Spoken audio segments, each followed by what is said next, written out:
What were the responsibilities of the Kohathites concerning the tabernacle? This is the question, and we seek to answer today as we continue our verse-by-verse study of the book of Numbers on Walking Through the Bible.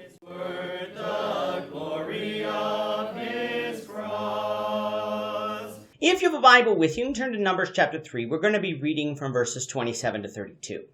If you don't have a Bible, don't worry. Just follow along with us on the screen.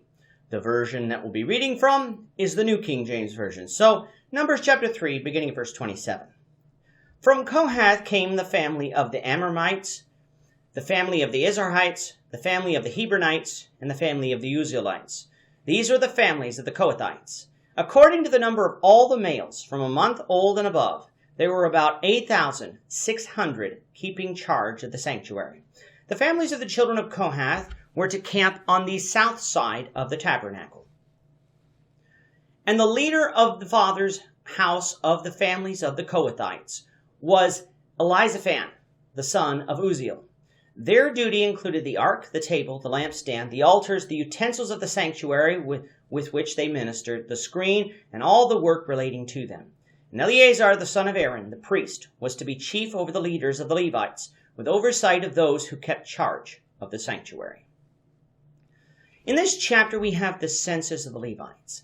This census was different than the census of chapter 1, for in chapter 1, there was a census to find out how large Israel's army would be. Thus, the Levites were excluded. This census would find out who would be involved in the service of the tabernacle. We can be tempted to think of the service of the tabernacle as simply being done by the priests who offered the sacrifices, which would be of the house of Aaron. But it involved much more than that, for the tabernacle would be portable on the way to Canaan, and even once there, the tabernacle had to be cared for. Thus, there were duties for all the male Levites to do. The oldest son of Levi was Gershon, and so the job of the Gershonites in service of the tabernacle concerned all the coverings of the tent and the coverings of the court of the tabernacle. Coming now to verse 27, we come to Levi's second son, Kohath.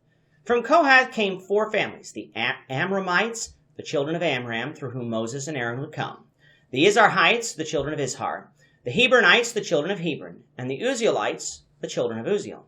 In total, all males over the age of 1 month from the Kohathites numbered 8,600. Now, from our study of Exodus, specifically in Exodus 6, it appears that we have a more complete picture of at least the genealogical tables of the Amramites due to the fact that Moses and Aaron came from that family, which is the reason it was mentioned in Exodus 6. However, just as we said in the last lesson, the sheer numbers of male children of the Kohathites would make it next to impossible that 8,600 people came from just 4 direct sons of Kohath, seeing as how Moses and Aaron would thus be grandsons of Kohath. What is thus more likely, given the language here in Numbers 3, is that following the children of Kohath, which made up the 4 families of Kohath, we're missing some generations, possibly 2 to 3 generations. The Bible does this in places for succinctness, or to make some other specific point, that like in the genealogies of Jesus found in Matthew 1, that there are 3 sets of 14 generations from Abraham to Jesus, even though a couple of kings are missing. Son of in Scripture can be used to mean descendant, so just because there are missing names doesn't mean there is a contradiction. Adding 2 to 3 generations here in Numbers 3 means that each male had about 8 to 9 children each, some much more and some much less, making it fit with what we find in terms of family size at that time period. The Kohathites were to camp on the south side of the tabernacle. From our diagram, that means that they would camp in front of the camp of Reuben, which contained the tribes of Reuben, Simeon, and Gad. The leader of the Kohathites was Elizaphan, the son of Uzziel. Either this man's father had the same name as the son of Kohath, or this is another instance where the son of simply means descendant.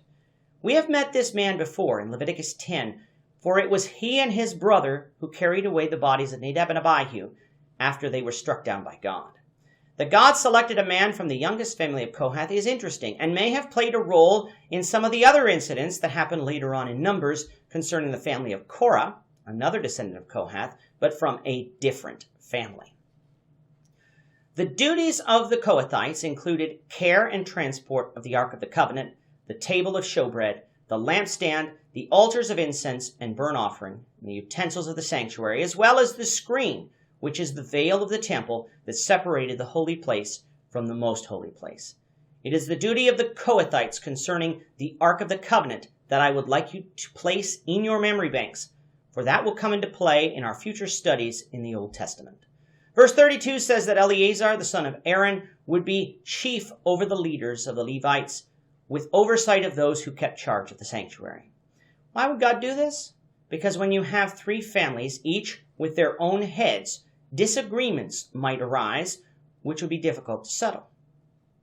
So God selected a priest, in this case Aaron's oldest son, that remains, to be the one with final oversight to make sure that everything was done properly according to the will of God. We'll see the responsibilities of the last family of Levi, the Lord willing, in the next lesson. With that, our time is up for today. The Lord willing, we hope you'll join us for tomorrow's discussion of Numbers chapter 3, verses 33 to 39, as we continue our walk through the Bible, one verse at a time. Thank you for watching today's episode. We hope that you found it edifying and ask that you not only subscribe to our channel and podcast, but that you like and share this episode among your friends, so that the saving gospel of Jesus Christ can go out to the whole world.